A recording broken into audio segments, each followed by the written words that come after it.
Bienvenue dans ce nouveau numéro d'Envie de lecture avec Nathalie Wolf. On est positivement ravis de vous retrouver, non? Bah oui, ça faisait un petit moment. Ravi, masqué et ravi. Ah oui, vous êtes masqué, mais vous êtes là quand même. Hein. Évidemment. Et puis en plus, on va parler de rencontres, on va parler d'amour, on va parler de couple avec Caroline Veil. Bonjour. Bonjour.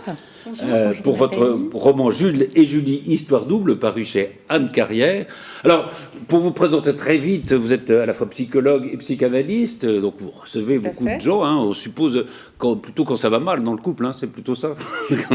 Quand ça va mal et quand on s'interroge, ou au début, effectivement, d'une relation.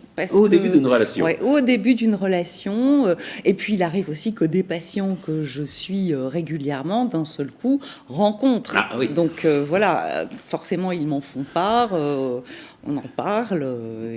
Évidemment. Alors, ça, c'est votre métier. Puis, vous avez été aussi, vous avez animé une émission sur Europe 1, une émission de libre antenne, où il y avait beaucoup de témoignages.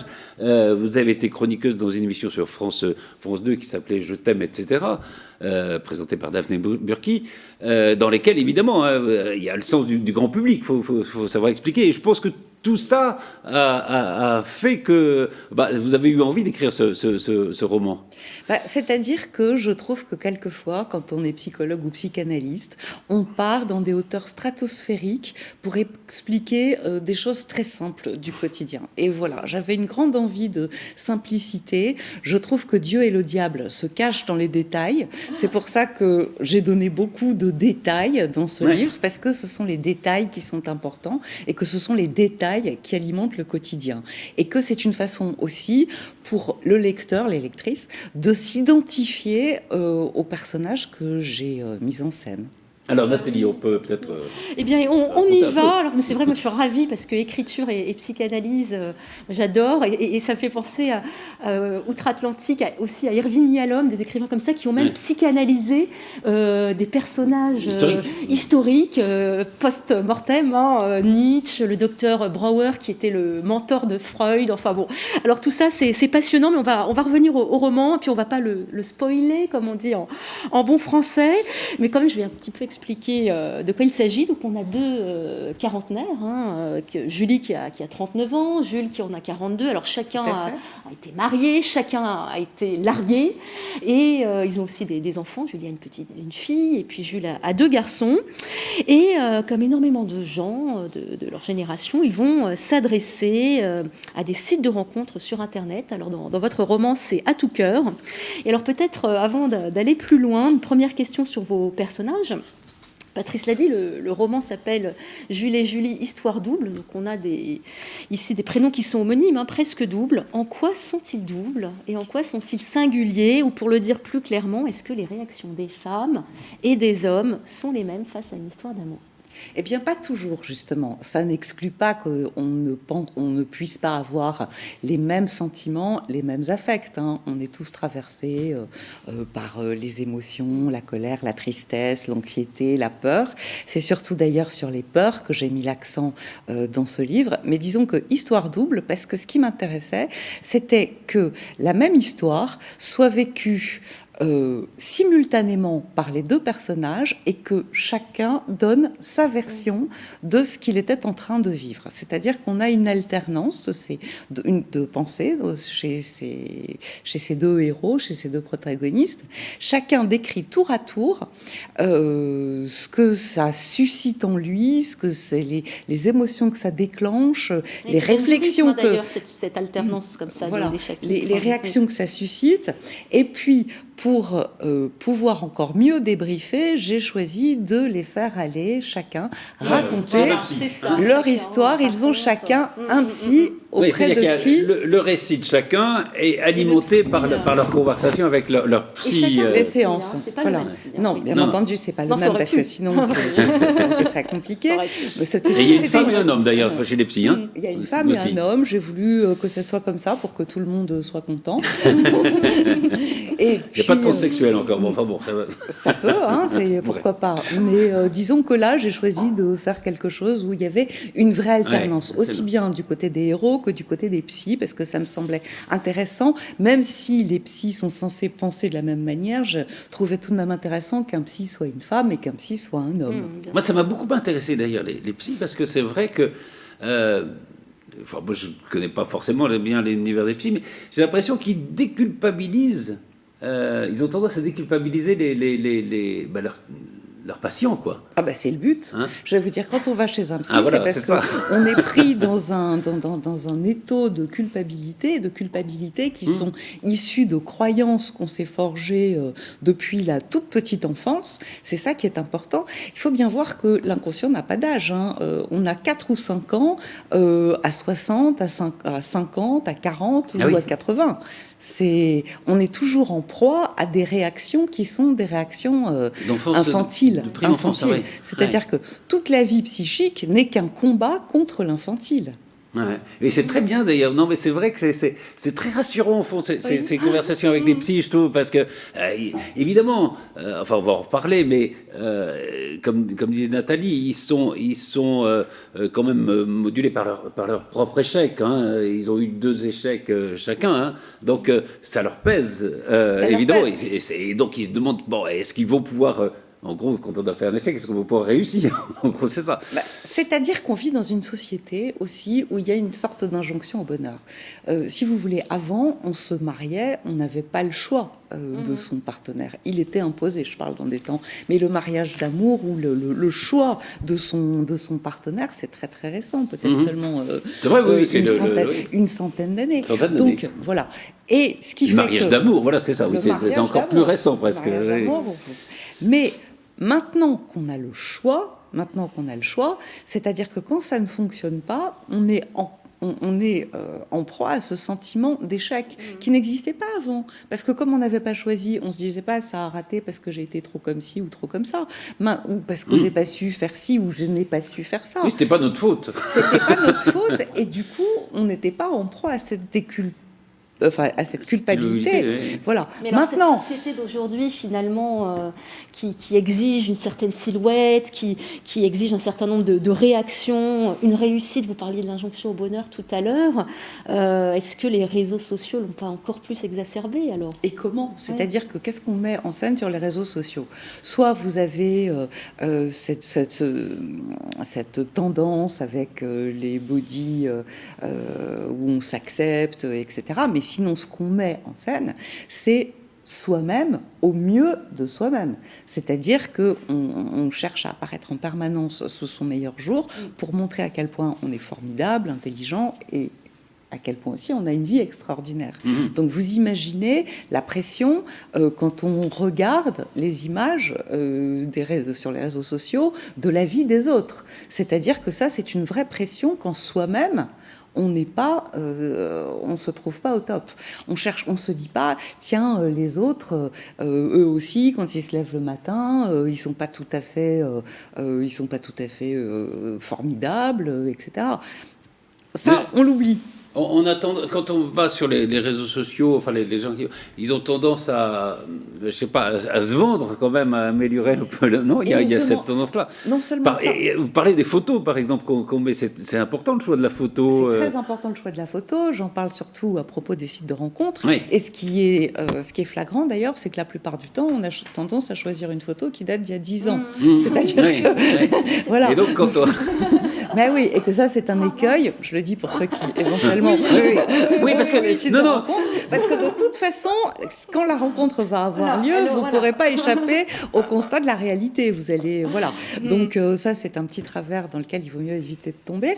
Maintenant, le poids des réseaux sociaux, il est dingue. Il est dingue parce que il faut voir aussi qu'on est quand même la première civilisation, à se rendre malheureux de ne pas être heureux tout le temps. Oui, c'est ça. Et ça, c'est quand Absolument. même quelque chose. C'est quand même quelque chose qu'il faut Il y a une souligner. injonction au bonheur, quoi. Enfin... Alors que d'autres civilisations savent que les épreuves, d'autres sociétés savent que les épreuves, la maladie, la mort, le deuil, les séparations font partie de la vie. Nous, société occidentale, on a un mal fou à l'intégrer. On éradique, on essaye d'éradiquer l'échec, comme l'échec des relations amoureuses, comme certains moments douloureux dans la vie. Or, on oublie que c'est une alternance. Et précisément, ce que j'ai voulu montrer dans ce livre, c'est que on n'est pas heureux tout le temps. On n'est pas heureux tout le temps. Et que c'est pas parce qu'on n'est pas heureux tout le temps qu'on n'est pas normal. Et heureusement qu'on n'est pas heureux tout le temps, parce qu'on ne saurait pas ce que c'est que d'être heureux si vous étiez tout le temps. Et d'ailleurs, mais d'où le succès d'ailleurs de tous ces livres qui disent qu'ils vont vous apprendre à être heureux. Hein. C'est incroyable, quoi. Tout à fait. Mais qui vont vous apprendre à être heureux, c'est-à-dire que, bon... Est-ce que ça s'apprend? Non, moi je pense qu'il y a je pense que ça se travaille. D'abord, il y a des aptitudes. Comme disent des philosophes, c'est vrai qu'on voit bien ce que c'est le malheur. Pour le définir, le bonheur, c'est beaucoup plus compliqué à savoir ce que c'est déjà. Le bonheur, ça n'existe pas en soi. Ça n'existe pas. Il y a des moments. Il y a des moments. Moi, ce que j'explique la plupart du temps à mes patients, c'est savourer ce qui est bon, ça vous donnera les ressources psychiques pour affronter ce qui le sera moins. Oui, et d'ailleurs, quand on lit votre livre, j'incite tous ceux qui s'apprêtent à aller sur les réseaux sociaux, sur les sites où c'est à la fois un roman, mais si vous vous êtes sur les réseaux sociaux, lisez le livre, hein, ça va vous aider. Je pense. Et on voit ça rejoint ce que vous disiez à l'instant. On voit quand même qu'il y a des choses assez contraires, c'est-à-dire que d'un côté, on est en plein dans l'open bar, on se connaît pas, on se like, on se rencontre, et puis là, une histoire commence. Et puis à l'inverse, c'est Jules, votre personnage, l'un de vos deux personnages principaux, qui le dit, et que je vais le citer. J'ai beaucoup aimé ce passage. Je me sens banal, interchangeable, liké pour des raisons futiles, zappé pour des motifs qui le sont tout autant. Clique, j'existe. Clique, je disparais. Alors il y a vraiment ce sentiment de n'être que virtuel et une sorte de produit de consommation. Mais oui, parce que c'est un peu comme ça que ça se passe sur les réseaux sociaux. On oublie qu'en fait, derrière la photo, qui est juste une image, il y a vraiment quelqu'un, c'est-à-dire une personne avec un passé, une histoire, un vécu, et puis qui est traversée par tout un tas d'affects. Et au fond, quand on cherche quelqu'un sur les réseaux sociaux, qu'est-ce qui se passe ? On coche des cases. Voilà, c'est aussi est-ce qu'il aime la campagne, le feu de bois, la littérature, etc. Voilà. Et d'un seul coup, c'est comme si on avait un catalogue de spécificités. Or, quand on va rencontrer quelqu'un, on n'a pas un catalogue, on a devant soi une personne. Et c'était ça que je voulais... Il y a même un mystère qui est plus fort, je pense, quand en dehors des réseaux sociaux, hein. Mais la réalité, elle est bien là. C'est-à-dire que, je sais pas, j'ai pas les chiffres en tête, mais je crois qu'il y a de plus en plus de gens qui se rencontrent avec les sites de rencontres. Enfin, c'est devenu une manière banale de se rencontrer aujourd'hui. Mais oui, mais parce qu'avant, vous aviez quoi ? On avait un monde beaucoup plus rural. Il y avait le bal du 14 juillet, les balles... le boulot. Disons que le boulot, pas seulement, on connaissait beaucoup ses voisins, sa rue, le quartier. Je veux dire, il y avait une plus grande proximité. Aujourd'hui, on n'a jamais été aussi connecté, on n'a jamais été aussi seul. Donc, on est en proie à une forme d'isolement, même dans le travail. Vous avez des gens qui, dans le travail, n'ont pas la possibilité de rencontrer d'autres personnes qui sont débordées. Pas le temps, et puis pas l'environnement non plus. Et c'est tous les milieux sociaux, d'ailleurs. Et c'est absolument tous les milieux sociaux qui sont concernés. On trouve tous les milieux sociaux sur les réseaux sociaux. Et il y a un brassage comme ça avec... Oui, voilà. Disons, quand on arrive sur un réseau social, c'est comme si on était en proie à une foule. C'est très compliqué de choisir dans une foule. Et dans une foule, tout le monde ne vous plairait pas non plus. Ouais. Mais néanmoins, quand vous êtes dans une foule, vous avez une première impression qui est l'impression de visu, parce qu'on dégage quelque chose. Il n'y a pas seulement ce qu'on dit. Il y a le langage infraverbal, il y a la gestuelle, il y a tout ce qui accompagne. Alors, la sensibilité. Et alors, quand on dépasse un peu le cadre là, de la première rencontre et que ça va un peu plus loin, c'est-à-dire quand le sexe entre en jeu, est-ce qu'il y a des différences entre les hommes et les femmes, finalement ? Est-ce que les deux se disent, est-ce que je vais être à la hauteur, ou est-ce que les questions ne se posent pas de la même manière ? C'est un peu basique, non ? C'est pas... c'est un mec, c'est un peu basique, je dirais pas ça comme ça. Disons que... ça encore. Auto-flagellé, mais non. Disons que, bon, bien sûr, ce livre, c'est quand même une petite compilation de tout ce que j'ai pu entendre au sein de mon cabinet, et sur aussi la libre antenne, et aussi ce qui s'est dit pendant 4 ans dans les thèmes qu'on a pu aborder. Mais voilà, en règle générale, qu'on le veuille ou non, même si on dit que les hommes et les femmes, c'est pareil, moi je constate que dans la réalité, au quotidien, il y a une différence. La question première que se pose un homme, c'est vais-je être à la hauteur? Donc il va raisonner en termes de performance. La vraie question existentielle de l'homme, c'est suis-je capable d'avoir une érection et de la tenir? Ça, c'est pour le masculin. La femme, elle est dans un autre registre. Elle a peur de ne pas être à la hauteur, mais elle a peur de déplaire. Donc, la nudité, c'est un moment particulier. Ouais. Donc, pour une femme, en tout cas, les femmes ont toujours été, qu'on le veuille ou non, même si on s'en défend aujourd'hui, élevées avec un certain esprit de séduction. Donc, qu'est-ce qu'elle va regarder en premier? C'est est-ce que je vais plaire? Est-ce que mon corps va lui plaire? Est-ce que cet homme-là va me désirer? Est-ce que tous les défauts physiques, les vergetures, la cellulite, le petit bourrelet que j'ai, la cicatrice, etc., est-ce que je ne suis pas rebutante? Et je ne vous dis même pas la cruauté de ce que j'entends. Ah oui. Ouais, je suis toujours frappée par la cruauté du regard que les femmes portent sur Sur elles, ou elles-mêmes. que les hommes peuvent. Non, la cruauté, avoir, la cruauté du regard que les femmes portent sur elles. Je suis toujours absolument sidérée. Il n'y en a pas une qui se dit, mon Dieu, quand je vais me déshabiller, il va être absolument ébloui par la splendeur on a du parfois corps. l'impression, les hommes ont parfois l'impression qu'il y a des femmes qui sont très sûres d'elles, et c'est pas forcément le cas, quoi. C'est-à-dire qu'on veut dire que c'est une plus faible proportion. Ouais. C'est quand même une plus faible proportion. Les femmes se trouvent tous les défauts de la terre. Mais d'ailleurs, même si elles sont somptueuses. Hein. C'est amusant, la première fois qu'ils couchent ensemble, Jules et Julie, en gros, lui, il aurait aimé pouvoir tenir un peu plus longtemps. Et alors, lui, il se culpabilise de ça, et elle se culpabilise aussi. C'est assez intéressant, hein. Elle dit, c'est peut-être ma faute, quoi. Bien sûr, c'est peut-être de ma faute. Est-ce que c'est moi qui suscite ça? Et puis, elle choisit, si vous avez lu le livre, de terminer sur une note plus optimiste. Oui, absolument. Bien sûr. Alors, il y a évidemment, on n'a pas défloré tout en disant qu'ils vont se rencontrer, parce que, voilà, on s'en doute. Mais avant, évidemment, il y a d'autres rencontres. Et ça, c'est une partie très amusante, et très vraie, je pense, et très amusante de votre roman. Ah oui, toi, t'as beaucoup aimé certaines anecdotes. Il y a beaucoup, je sais ce que tu vas dire. Ce qu'on disait tout à l'heure, c'est que, évidemment, sur les réseaux sociaux, sur les sites de rencontres, on essaye de donner le meilleur de soi-même. Mais parfois, il y a le naturel qui revient au galop. Alors, il y a par exemple le radin. Oui, ça, c'est drôle. Le radin, alors, il chipote parce que la réduction de 2 € qu'on avait fait sur la formule quand il invite Julie à dîner, on ne l'a pas fait. Alors, alors, on pourrait se dire quand même, le mec, la première fois, tant pis, ça lui fait du mal de payer 2 € de plus pour le cacher. Non. 600 km pour venir en plus. Oui, c'est ça, oui. Il me dit, voilà, j'ai calculé, oui, ça m'a coûté ton essence, en gros, etc. Ça, c'est marrant, ça. Parce que, est-ce qu'il y a des défauts comme ça qui font que le naturel revient au galop? On ne peut pas le cacher, quoi. Tout à fait, surtout que là, pour le coup, c'est pas de la fiction. C'est quelqu'un qui me l'a réellement raconté en séance. Donc, je n'ai pas... Voilà, je n'en dirai pas plus. Mais ça existe. Pas du tout. Mais... C'est arrivé. C'est arrivé. C'est-à-dire que le radin, de toute façon, il est dans un état, il est dans un état psychique tel qu'il fait les comptes tout le temps, ce que ça lui coûte. Et c'est plus une question d'identité. C'est-à-dire qu'il ne peut pas lâcher, comme c'est expliqué un peu.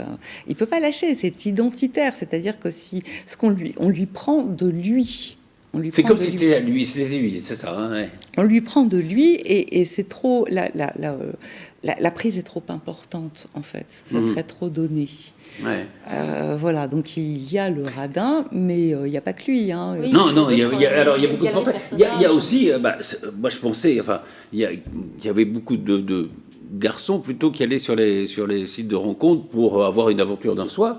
Et là, vous montrez, c'est intéressant que ça peut être aussi des femmes. Tout à fait. Il y a une femme qui est assez sublime. Elle veut juste passer un bon moment. Elle veut passer un bon moment. Elle lui dit au revoir, après elle le jette. Moi, ce qui m'intéressait surtout de montrer dans ce livre, c'est à quel point les hommes sont déstabilisés par cette attitude féminine. C'est-à-dire que on est toujours... c'est même intéressant d'ailleurs de voir la question que vous me posez.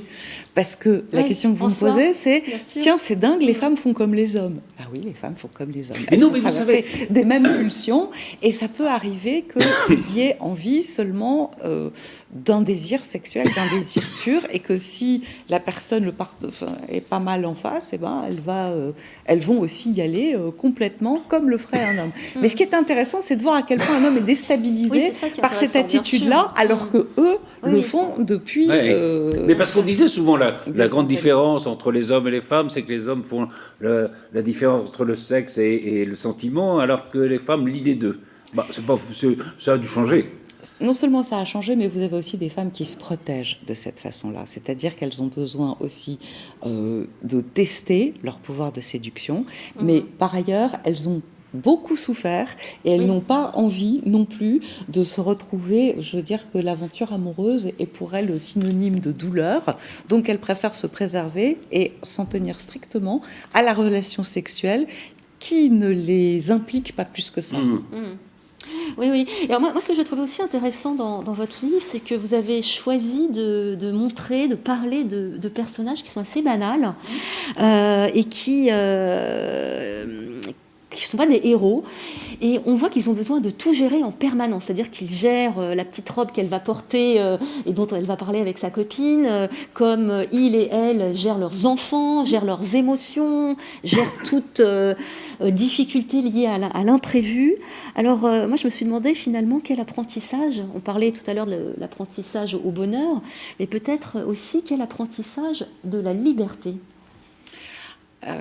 Ça, ce serait un bel apprentissage. Et justement, j'ai voulu livrer des détails, j'ai envie de dire, très prosaïques dans ce livre, parce que qu'est-ce que vous croyez que j'entends toute la journée dans mon cabinet? Eh bien, exactement ça. C'est-à-dire que ce sont des gens qui sont pris par tous les détails du quotidien et toute la gestion du quotidien. On peut pas contrôler. On a l'impression qu'on contrôle aussi les sentiments, comme on gère. Enfin, ça vient pas de l'échec aussi qu'ils ont eu. Lire dans votre livre.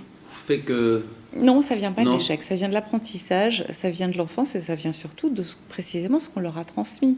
Il est beaucoup question de transmission. Oui, bien sûr. Il est beaucoup question de transmission parce que on a tendance à répéter. Il y a une très jolie phrase qui dit « La vie vous sert toujours le même plat jusqu'à ce qu'on comprenne ce qu'on mange ». C'est exactement ça. C'est-à-dire qu'on va répéter, on va gérer sans s'interroger même sur le sens, la signification de ce qu'on est en train de faire. Et ce qui est intéressant, c'est de se pencher sur pourquoi j'ai fait ça.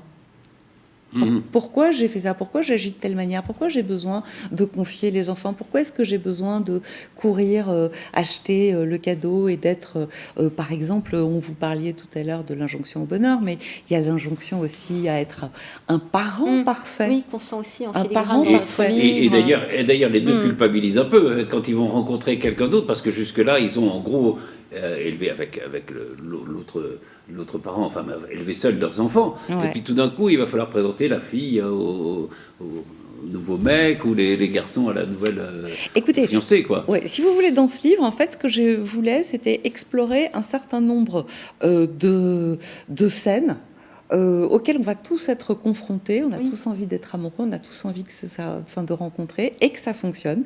Et il y a un certain nombre, j'ai envie de dire, de fondamentaux auxquels on va se confronter. C'est-à-dire les parents, les enfants quand on en a, parce qu'on a 40 ans et qu'on a déjà eu une vie avant, les ex, les amis, la belle famille, le travail, et comment s'inscrit la rencontre là-dedans. Voilà. Et c'était l'occasion, en tant que psy, c'est pour ça que c'est une fiction, parce que je trouvais que c'était plus facile de donner quelques clés comme ça, parce qu'on peut s'identifier plutôt qu'un livre où on donne un peu des recettes de cuisine.